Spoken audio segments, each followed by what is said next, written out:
Hello, AP Statistics here today at the casino because, of course, we're moving into probability, and that's what started it all way back when people wanted to know about their gambling. So that's why we had to learn about probability. Mathematicians got on it.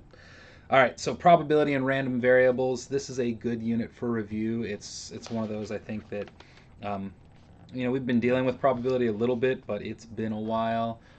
So take your time with this one. Um, Look at those examples, read through some of those examples. So when I say skim read, you don't have to fly through. You fly through the parts that you know, but if something seems a little bit shaky, give it a full read through. Look at those examples. Spend some time, looking through those questions at the end of the chapter, and of course with the free response questions as well.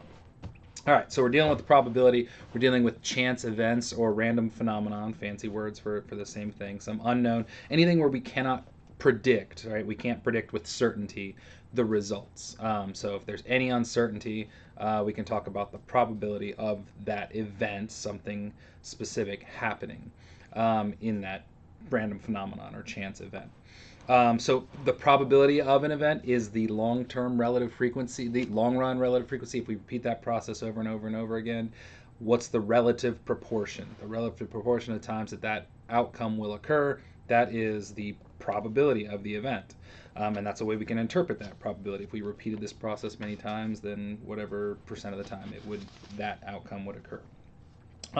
Some things related to probability. We've got sample spaces. That's all the possible outcomes. They say it this way: the complete list of disjoint outcomes. So yeah, those outcomes do have to be disjoint or mutually exclusive. They can't overlap. They have to be unique outcomes. But that's the complete list of all of those. If we have those, and if they happen to be equally likely, then the probability is really easy. It's just the number of outcomes in the event, the number of favorable outcomes out of the total number in the sample space. So if we're talking about a die, we assume it's a 1/6 probability of any particular number. It's the number of outcomes in that event, and then, or if I want to odd, it would be 3 out of 6, because we're assuming that we're dealing with equally likely outcomes. If that die is not fair, then we can't calculate using this simple formula. We'd have to basically just roll it a bunch of times and figure out long run relative frequency. A lot of probability problems involve these like tables like these two-way tables, and so with those we can calculate probabilities. We've got some different terms here. The total for the rows and the total for the columns, we call those marginal frequencies.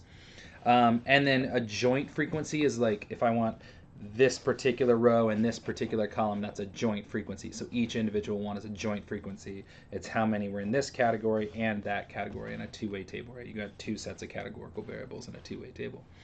Um, and then if you divide by the total number in the table, or in general, you get a relative frequency. It's the percent or proportion of the time that it happens. So you can also have marginal and joint relative frequencies. And then we'll get to it later as well. Another one we really have is conditional frequencies, where or like conditional relative frequencies, like the conditional probabilities, I guess. Is the easier way of saying it. So you can look at just a particular row. What's given that they're a service occupation? What's the probability? Or given that they're 35 to 44, what's the probability? And so you look for that specific row. Your entire sample space is essentially limited to that. So we'll come back to touch on that, but I want to mention it now. Probabilities of combined events. So these are a couple events together, a couple of categories. We can do those with a or statement, an either or, and we'd represent that with a union of those two events. So one outcome or either one outcome or the other happens. And we can also have an and, the intersection between two events, that upside down U symbol. That's both, has to meet both conditions. So if I want to find a or, if the surface occupation or 35 to 44, I would add up that entire row in that entire column, but don't double count the overlap, and we'll get back to that rule. If you want and, they need to meet both, and that's just that joint frequency, right? So, or relative frequency if you're doing a probability. So make sure you're comfortable with that set notation type symbols, because we use them. You've got some formulas here. The addition rule, if you want to know the probability of A or B. I kind of described this on the other page. So you can add up all of the events in A or all the outcomes in B, but don't double count the intersection between those two. That's why we subtract that. If they were mutually exclusive, I didn't highlight this here, but maybe I should have. The addition rule for mutually exclusive or disjoint events, you just add the two up because there's nothing to subtract. There's no intersection. Another rule we want to make sure we understand is the complement of event. If the event happens A, then the complement we represent a couple different ways: A, C, or A with a line above it. I don't see that symbol notation come up a lot. Since different books use different things, but that's that event not happening. So it's 1 minus that probability. It's all the rest of the outcomes in the sample space. Conditional probabilities. So I mentioned this again before. Given, this is the probability of A given B, and we represented that with the line. That's the given symbol. We actually have this formula. They don't address this here. They talk a little bit about conditional probabilities, but you actually do have this formula on your formula sheet. A intersect B divided by the probability of B. So out of just all of the B, we want to know what's the probability that A happens. So it's like A intersect B. And so if we go back to a table, we don't have to, this won't be in terms of probability, but if, given that we're dealing with service occupations, what's the probability? So you just limit it to just the service occupations, if that's the given. Then that would be the second part of this line. So the what's written second is actually the given. And that's what given B. So given you're just in that category, what's the proportion that would be A? Tree diagrams are actually, so they don't even show Venn diagrams here. They show the two-way tables. You can do Venn diagrams, but a lot of times it's simple enough just to do it either in a two-way table or with symbols. But tree diagrams can be extremely useful for dealing with these conditional probabilities and these complex problems. You can kind of map it out. So take a close look at some of these examples, but we've got these proportions that fall into these categories, and then given that they're in this one, you've got the conditional probability here. Laptop, notice these three numbers are not the same, right? Those are actually all conditional probabilities, and it's kind of easy to write there rather than some fancy notation, laptop given California, laptop given Washington, laptop given Oregon. You can just say, just write that number there, and that is laptop given that they're California, and so on. And then if you multiply down those branches, you end up doing the proper multiplication rule, which they address next on the next page. But you multiply the conditional times the given, and that gives you the probability that this and that happens, and so you can kind of calculate all those branches of that tree. Independent events are where knowledge of one event has no impact. It does not affect the probability of the other.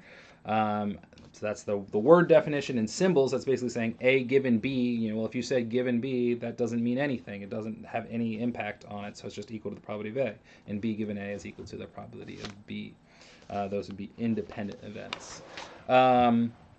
So then the multiplication rule, so we had the addition rule, the OR rule, you add and subtract the overlap. The multiplication rule, if you want to probability of A and B, you can do A times B given A. And that's kind of what was illustrated here on this table. When you multiply down those branches, it's this times this given that. And you multiply those two to get the probability of this and that happening. That's basically what this formula says. Probability of A times probability of B given A. And if they happen to be independent, then B given A is just the same as B, and so you get this rule. You can just multiply the two probabilities. So if I want to know the probability that I roll a 6 on a die and flip heads on a coin, I just multiply 1/6 times 1/2. But if it's dependent, then we need to think about it. So like the easy ones, like drawing cards from a deck. Probability you get an ace is 4 out of 52. Probability you get a second ace, though, you would multiply it by 3 out of 51 because now that probability has changed, assuming you haven't shuffled that ace back in. And so that's a conditional probability given that first bit of information. So that's all the probability rules. There's a lot of practice that can be done with those. Take your time with that. And then those do lead into the second part of this, random variables. So random variables are any result of a random phenomenon where the result is a number. You deal with a numerical value assigned to the particular outcome. Right? It can be very easy if you're like a die result. You can just think about, it's that number, but maybe those die results represent something else, or maybe it's how many times you have to flip a coin until something happens. Those are different types of random variables. It could be, how much an accident costs when a car crashes, right? That's a random variable. Each time it's a number, but right, that does have to be a number. So we've got discrete random variables, which deal with countable outcomes. So usually whole numbers, but doesn't technically have to be, but usually. And then we've got continuous random variables, which basically can deal with the decimals in between, right? You've got an entire interval on a number line, so there's kind of an infinite number of possible outcomes, and that would be something like a continuous measurement, like the weight of something or the height or how long time, something like that. Whereas discrete is countable; it has to be, how many times, how many flips did it take onto this, or how many wins did a team get. So that's discrete versus continuous. If you're dealing with a probability, so a probability distribution in general, we want to think of all the possible values for that random variable and how frequently those happen, the probabilities of those. With a discrete random variable, it's not too bad. You can list them out, and then you can list out the probabilities, and so you can end up with something like that. And so then we've got these outcomes, x's, and then the probability of each of those. We've got some formulas we can use for things like the mean of that random variable. On average, what we get, what's the expected value for that random variable. And so that formula is there, that's on your formula sheet. So you sum up basically each outcome times its probability. You can also do this in your calculator. So this would be 0 times 1/8 plus 1 times 3/8 plus 2 times that. Plus not terribly hard formula to use, but you can do it in your calculator if you actually put that in list 1 and list 2 and put list 2 as a frequency list. It'll do both the mean and the standard deviation formula. So I got variance and standard deviation. But the standard deviation basically does each outcome minus the mean and then multiplies it by its probability before you ultimately take the square root for the standard deviation. So some practice there you can check out, but again, your calculator can do that if you actually type those outcomes in list 1 and those relative frequencies is what really those probabilities are in list 2, and then put it as a frequency list. But be careful to change it back on your calculator. If you're getting some sort of messed up data, you have to go back to either deleting that frequency list or just putting a 1, and it's kind of weird. It depends on whether you're doing the graph or the calculations, but just make sure you kind of blank it out.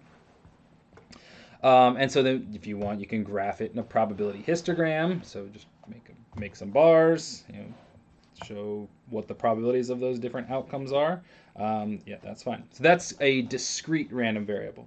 Continuous, we can't do bars. Well, we can do bars, but it won't actually be perfectly accurate. A continuous distribution usually follows a curve. And so the continuous distributions we deal with the most in this course, really the normal distribution, we've learned now about the t-distribution, and we didn't quite get to the chi-square distribution, but there are other ones, but we deal with normal distribution the most. But it's not the only continuous distribution. So you should only do normal calculations if it actually is normal, if the data is normal. They should tell you how to do that. We already kind of reviewed that in Chapter 4. You can take a look back of that. It's calculating intervals. Now you can just think of them as probabilities as well. Those proportions can be probabilities. And that's kind of what this goes through. It just goes through some practice. Take a look at this. I didn't really find anything,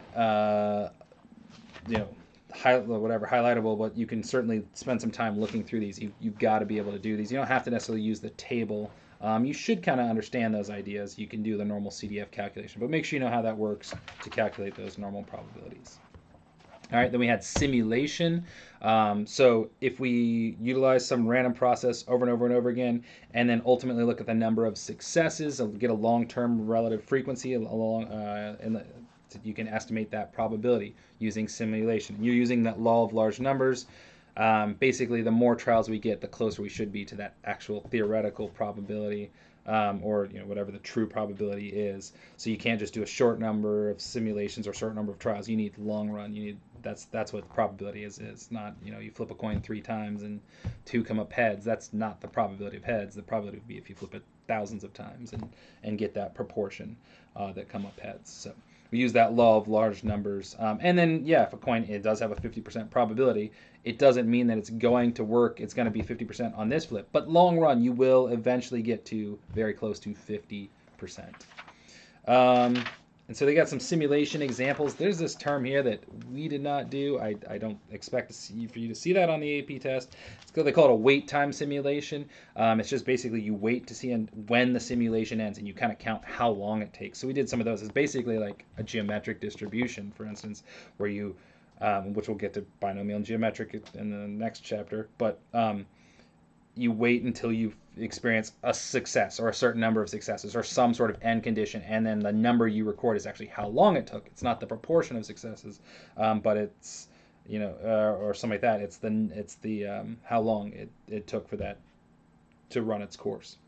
So don't expect to use that term, but that's what that's about.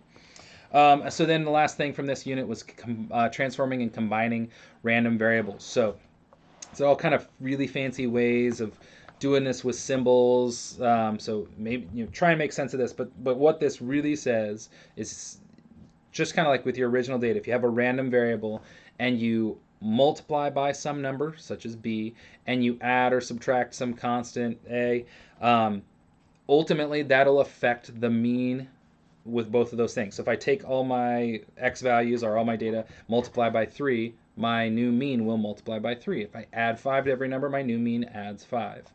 But when we add, it doesn't affect the standard deviation. It doesn't affect the spread at all. If I add 3 to every single number, it's going to shift all the numbers up, but it's not going to change the spread. The standard deviation stays the same. So that's why this formula right here, really this left half, doesn't have a plus a or plus or minus a, right? It's just the b. So adding or addition, subtraction, multiplication, division, those affect the mean. Only multiplication / division affect the standard deviation, the spread. So that's what that's saying. It's a fancy formula way of saying that. But that's linear transform. We're dealing with constants.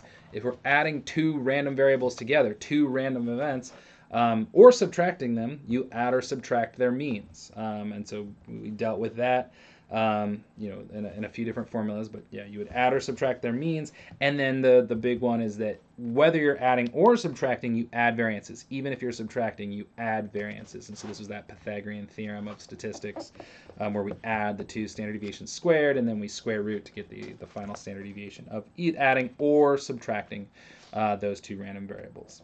And so check out the examples on that. See if you can apply those in some rapid review and some practice problems. And let me know if you have any questions. Try those frappies. Get all that stuff done by Monday. So you got a little bit extra time here. Yeah, we make sure that you ask any questions and spend some time getting some good review in on this section. Hope you guys are doing well.